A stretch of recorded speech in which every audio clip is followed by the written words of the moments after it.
În următoarele minute vreau să-ți arăt care sunt principalele inovații pe care le-am adus și cum acestea ar putea să te ajute să finalizezi proiectele tale la timp și în bugetul alocat.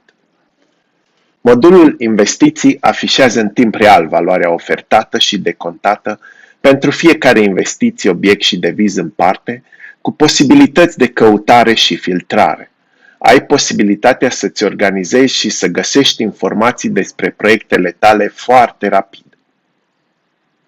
Baza de date a programului include șabloane de investiții pentru construcții, drumuri și poduri. Poți crea printr-un singur click o structură de lucru pentru investițiile tale. Poți introduce valoarea estimată și cantitate pentru devize și configura devizul general în faza de studiu de fezabilitate, fără să mai adaugi articole în deviz și să calculezi valoarea. Calculul devizelor se face în timp real, după fiecare modificare. Nu mai e nevoie să apeși butonul Calcul. Adăugarea articolelor în deviz se face direct din tabel. Căutarea în baza de date este mult mai rapidă și automatizată. Am creat o funcție de preluare măsurător de pe proiect, din format PDF sau DVG, și calcul cantități folosind formule și parametri, care te ajută să faci devize pornind de la un plan. Poți edita preț final pe articol, deviz, obiect sau investiție direct în tabel și programul aplică automat sporuri pe prețul unitar al resurselor, astfel încât să ajungi la valoarea dorită. Prețurile modificate de tine la materiale, manoperă, utilaj sau transport se salvează într-o bază de date cu prețuri actuale și se aplică automat atunci când creezi investiții sau devize noi. Pe măsură ce lucrezi, programul învață care sunt prețurile potrivite pentru proiectele tale. Recapitulația este setată la nivel de investiție. Orice modificare într-un deviz se aplică automat pe toate devizele din investiție.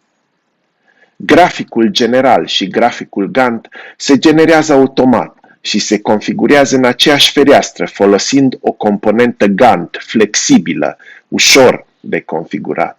Poți afla ușor cât durează execuția proiectului tău și apoi urmări încadrarea în timpul estimat pentru fiecare activitate în parte.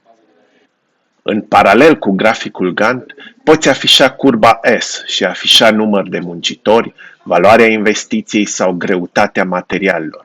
Poți astfel urmări încărcarea pe echipe, încadrarea în buget și planifica din timp transportul materialelor pe șantier.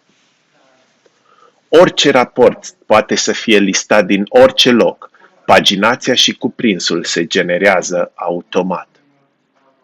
Decontările sunt afișate în tabel de viz pe orizontală, prin adăugare de coloane pentru fiecare decont.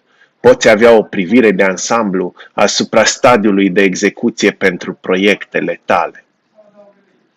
Poți importa investiții din formular F3 în format XLS, generat cu programele Windows Deviz, WinDev, Intersoft Deviz, eDevize sau DocLib.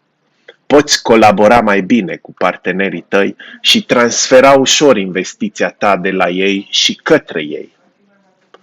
Poți exporta investiții în Microsoft Project Manager sau Primavera și continua managementul proiectelor tale folosind aceste platforme. Tabloul de bord oferă o privire de ansamblu asupra proiectelor tale folosind calendar, pâlnia cu stadii investiții și harta Google cu locația șantierelor tale. Modulul Clienți permite să ai o bază de date cu partenerii tăi, istoricul contactelor cu ei și investițiile atașate. Poți comunica mai bine cu clienții tăi și păstra istoricul contactelor cu ei. Poți trimite rapoartele generate cu programul clienților tăi folosind șabloane de e-mail predefinite.